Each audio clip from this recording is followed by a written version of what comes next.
আসসালামু আলাইকুম বন্ধুরা, সবাই কেমন আছেন? আমি তোমাদের সঙ্গে একটু আলোচনা করার জন্য একটি প্রস্তুত খামারে নিয়ে আসলাম, যে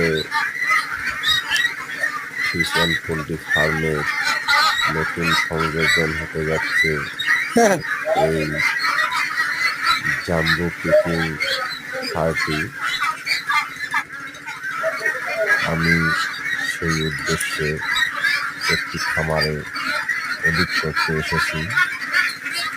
আমি জানতে এসেছি তার প্রক্রিয়া কীভাবে করতে হয়, তার বিভিন্ন ধরনের কাজগুলো কীভাবে সম্পন্ন করতে হয়।